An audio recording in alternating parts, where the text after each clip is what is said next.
السلام عليكم، اهلا وسهلا بكم في قناة ايجي فور نيوز. اتمنى انك تشترك في القناة وتفعل زر الجرس عشان يوصلك كل جديد وتعمل لايك للفيديو للاستمرارية في رفع الفيديوهات. شاهد القناة الافريقية المفتوحة الناقلة لمباراة الاهلي وصن داونز اليوم. نتعرف في هذا الفيديو عن القناة الناقلة لمباراة الاهلي اليوم مجانا، حيث يلعب الاهلي وصن داونز على ملعب لوكاس ماستيز لحساب مباراة ربع نهائي دوري ابطال افريقيا. وهناك الكثير من متابعي الفريق وعشاق كرة القدم في كل مكان بالوطن العربي وخاصة في مصر يودون معرفة القناة المفتوحة الناقلة لمباراة الأهلي وصن داونز اليوم مجانا في دوري أبطال أفريقيا. وتعد القنوات المفتوحة الناقلة لمباراة الأهلي وصن داونز اليوم مجانا هي محض اهتمام العديد من محبي الساحرة المستديرة كرة القدم، وهم ممن لا يمتلكون اشتراك في قنوات بي إن سبورت المفتوحة التي ستذيع ماتش الأهلي وصن داونز عبر شاشة قنواتها. ولكن بشكل حصري سنعرض لكم القنوات المفتوحة الناقلة لمباراة الأهلي وقد أعلنت عديد من القنوات المفتوحة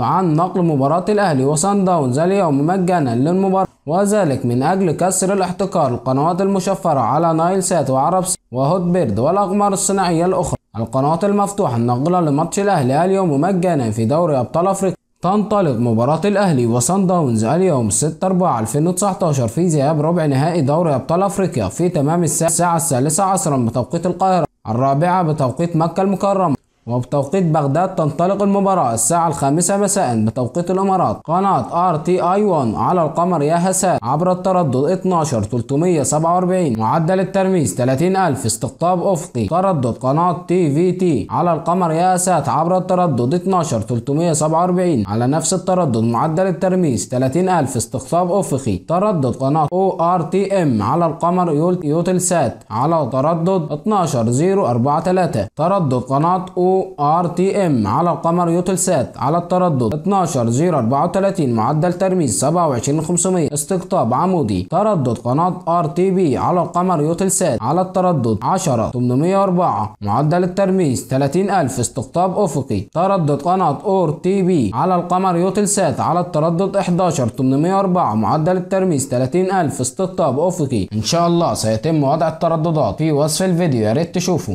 نهاية الفيديو، لو الفيديو عجبك ما تبخلش علينا بلايك للفيديو واشتراك في القناة وتفعل زر الجرس عشان يوصلك كل جديد.